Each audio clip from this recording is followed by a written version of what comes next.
Durante el verano de 2003, los acontecimientos en el noreste de Estados Unidos que involucran una extraña criatura, parecida a la humana, despertó el interés de los medios de comunicación locales. Breve, antes de un apagón aparente fue promulgada. Hay poca información o ninguna, se dejó intacto, como las cuentas más en línea y escritos de la criatura fueron destruidas misteriosamente. Centrada principalmente en la zona rural del estado de Nueva York y una vez que se encuentra en Idaho, autoproclamados testigos contaron historias de sus encuentros con una criatura de origen desconocido. Las emociones van desde niveles extremadamente traumáticos de miedo y malestar, a un sentido casi infantil de la alegría y la curiosidad. Mientras que las versiones publicadas ya no son de la historia, los recuerdos se mantuvieron poderosos. Varios de los involucrados comenzaron a buscar respuestas en ese año. A principios de 2006, la colaboración se había acumulado casi 2 docenas de documentos que datan entre el siglo XII y hoy en día, situados en 4 continentes. En casi todos los casos, las historias eran idénticos. He estado en contacto con un miembro de este grupo y fue capaz de obtener algunos extractos de su próximo libro, Nota de Suicidio 1964. Mientras me preparo para tomar mi vida, siento que es necesario disipar cualquier sentimiento de culpa o dolor que he introducido a través de este acto. No es culpa de nadie más que a él. Una vez me desperté y sentí su presencia. Otra vez que me desperté y vi su forma. Otra vez me desperté y escuché su voz, y vi sus ojos. No puedo dormir sin que me aterre lo que podría pasar la próxima vez al despertar. No puedo despertar nunca más. Adiós. Encontrada en la misma caja de madera donde había 2 sobres vacíos dirigidos a William y Rose, y una carta suelta personal sin sobre. Querida Linnie, he rezado por ti. Él te ha dicho tu nombre. Una entrada de diario, traducida del español. 1880. Tengo la experiencia del mayor terror. He experimentado el mayor terror. Veo sus ojos cuando cierro los míos. Son huecos. Negros. Me miraron y me atravesaron. Sus manos mojadas. No puedo dormir. Su voz, texto ininteligible. Un navegante registro, 1691, vino a mí en mi sueño. Desde los pies de mi cama sentí una sensación. Se llevó todo. Tenemos que volver a Inglaterra. No vamos a volver aquí otra vez, él lo ha pedido. De un testigo, 2006. Hace 3 años, yo acababa de regresar de un viaje a Cataratas del Niágara con mi familia para el 4 de julio. Todos estábamos muy cansados después de un largo día de conducir, por lo que mi esposo y yo pusimos a los niños en la cama y lo llamó una noche. A eso de las 4 am, me desperté pensando que mi esposo se había levantado para ir al baño. Usé ese momento para robar a las sábanas, solo para despertar a mi marido en el proceso.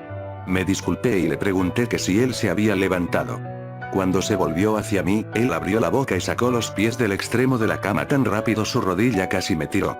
Entonces me agarró y no dijo nada. Después de adaptarme a la oscuridad por unos segundos, fui capaz de ver lo que causó la reacción extraña. A los pies de la cama, sentado y de espaldas a nosotros, había lo que parecía ser un hombre desnudo, o un gran perro sin pelo de algún tipo. Su posición corporal era inquietante y poco natural, como si hubiera sido golpeado por un coche o algo así. Por alguna razón, no me asusté, más me preocupaba su condición. En este punto, yo pensaba que teníamos que ayudarle. Mi marido estaba mirando por encima de su brazo y la rodilla, enclavado en la posición fetal, de vez en cuando mirando a mí antes de regresar a la criatura. En una ráfaga de movimiento, la criatura rodó por el lado de la cama y se arrastró rápidamente en una especie de agitano y extraño movimiento a lo largo de la cama hasta que estaba a menos de un palmo de la cara de mi marido. La criatura estuvo completamente en silencio durante unos 30 segundos, o probablemente más cercano a 5, parecía mucho más, solo mirando a mi marido. La criatura entonces puso su mano en su rodilla y corrió al pasillo, que conduce a los cuartos de los niños. Grité y corrí hacia el interruptor de luz, planeando ir a detenerlo antes de que dañara a mis hijos. Cuando llegué al pasillo, la luz de la habitación era suficiente para verlo agachado y encorvado sobre unos 20 metros de distancia.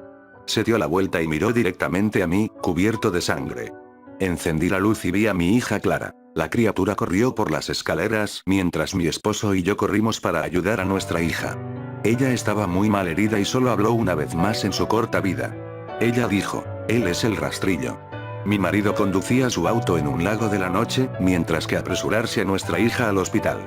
No sobrevivió. Al ser una ciudad pequeña, tiene alrededor noticia con bastante rapidez. La policía estaba atento al principio, y el diario local tomó mucho interés también. Sin embargo, la historia nunca fue publicada y las noticias de televisión local sin más trámite tampoco. Desde hace varios meses, mi hijo Justin y yo nos alojamos en un hotel cerca de la casa de mis padres. Después decidimos volver a casa, empecé a buscar respuestas a mí misma. Finalmente he localizado un hombre en el pueblo de al lado que tenía una historia similar. Nos pusimos en contacto y empezamos a hablar de nuestras experiencias. Sabía de otras 2 personas en Nueva York que habían visto a la criatura que ahora se conoce como el rastrillo. Nos tomó los 4 alrededor de 2 años completos de búsqueda en internet y la escritura para llegar a una pequeña colección de registros del rastrillo. Ninguno de ellos dio ningún detalle, la historia o el seguimiento.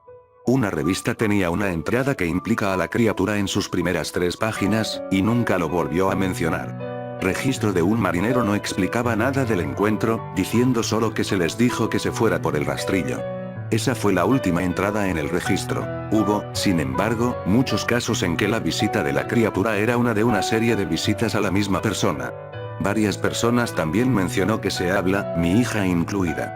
Esto nos llevó a preguntarnos si el rastrillo había visitado ninguno de nosotros antes de nuestro último encuentro. He creado un grabador digital cerca de mi cama y lo dejaron correr toda la noche, todas las noches, durante 2 semanas. Yo sería tediosamente escanear a través de los sonidos de mí dando vueltas en mi cama cada día cuando me desperté.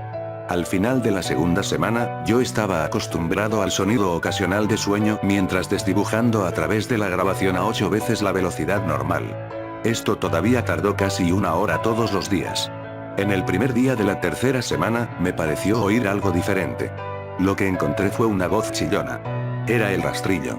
No puedo escuchar el tiempo suficiente para empezar a transcribirlo. No he dejado que nadie la escuche todavía. Todo lo que sé es que he oído antes, y ahora creo que habló cuando estaba sentado frente a mi esposo. Yo no recuerdo haber escuchado nada en ese momento, pero por alguna razón, la voz en la grabadora inmediatamente me lleva de vuelta a ese momento. Los pensamientos que deben haber pasado por la cabeza de mi hija me pone muy molesta. No he visto el rastrillo desde que arruinó mi vida, pero sé que él ha estado en mi habitación mientras yo dormía. Me conoce y temo que una noche me despertaré para verlo mirándome.